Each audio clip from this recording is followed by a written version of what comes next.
Hello hi বন্ধুরা, তোমরা সবাই কেমন আছো? আমার ডেইলি ব্লগে তোমাদের সাথে আজকে একটা ব্লগ শেয়ার করছি। এই যে গুগলি রান্না করব।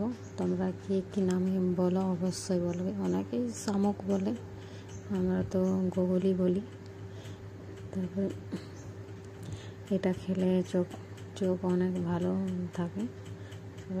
সবাই তো ওটাই বলে যে গুগলি খেলে নাকি চোখ পরিষ্কার হয়, চোখ ভালো থাকে। তাই আজ এটা রান্না করব।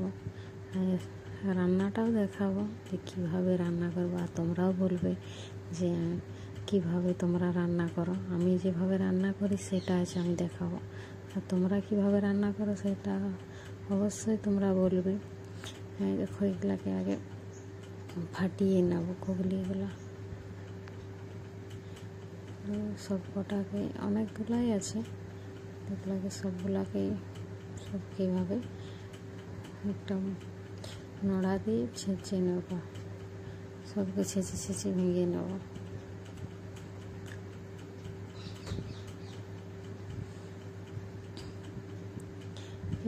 একটা ভারী কিছু দিয়ে ছেঁচলে এগুলো অবস্থা ঠিকঠাক। আবার অনেকজনে দেখেছি যে আবার না ছাড়িয়ে গোটাই রান্না করে। তো গোটাটা ভালো লাগে না, এইভাবে ছড়ে ওর কাঁটাটা ফেলে দিয়ে মাংসটা রান্না করাটাই ভালো লাগে। এটা অনেক রকম দিয়েও বানা যায়, যে যেরকম পারে বানায়। ছেঁচে এটা জলের মধ্যে সবগুলা দিয়ে দিয়েছি। দেখো, এটাতে এর মধ্যে যেমন কাঁটা আছে না, তো কাঁটাটা কীরকমভাবে বাঁচবে, এরকম হালকা নেড়ে দেবো, তাহলে ওপর গুগলি মাংসগুলা ভেসে আসবে। এই দেখো, আর এগুলো রেখে নেবো, আর তলে কাঁটাটা তলিয়ে যাবে। এভাবে পুরো সব কটাই এভাবে ছেঁকে নেব।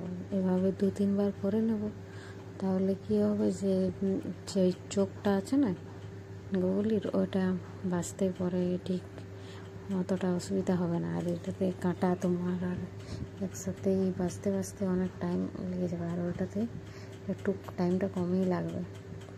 অনেকজন এগুলো কী করে, এভাবে না বেছে পরে সিদ্ধ করে গোটা বার করে নেয়। এই দেখো, ওভাবে করে নিয়েছি, তো অতটাও কাঁটাটা নেই, দেখো অনেকটা। এই দেখো, তারপরে এখানে ভেজে নিয়েছি। তারপরে এই দেখো, এখানে টমাটার পেঁয়াজ দিয়ে ভেজে নেব সবজিটাকে। আর এখানে বাটা মশলা দিয়েছি, জিরে গুঁড়ো, ধনে গুঁড়ো, কাঁচা লঙ্কা, রসুন, আদা রসুন বাটা সব আছে একসাথে। আর আলাদা করে দেখানো হলো না, কারণ বাবুর শরীরটা আর ভালো নেই, তাই দেখাতে বেশি কিছু পাচ্ছি না। বলছে তখনই আমি চলে যাচ্ছি, ওই জন্য। আর এখানে আমি একটা বেগুন আর একটা আলু কেটে রেখেছি, এটা এর মধ্যে দিয়ে দেব। আর এই দেখো, হলুদ দিয়ে দিলাম, নুনটা আগে দিয়েছিলাম টমাটোটার সাথে। আর এটা আলু বেগুনটা এর মধ্যেই দিয়ে একটু রান্না করে, মানে সিদ্ধ হয়ে যাবে, তখন গরম মশলা দিয়ে নামিয়ে নেব। এই দেখো, একটা বেগুন আর একটা আলু দিয়ে নামিয়ে নেব। আর হয়ে গেলে গরম মশলা দিয়ে রান্না করে নামিয়ে নেব। ওটা দেখাতে পারিনি, যে মশলা ধোয়া বাটিটা ছিল ওই জলটা দিয়ে দিলাম এর মধ্যে।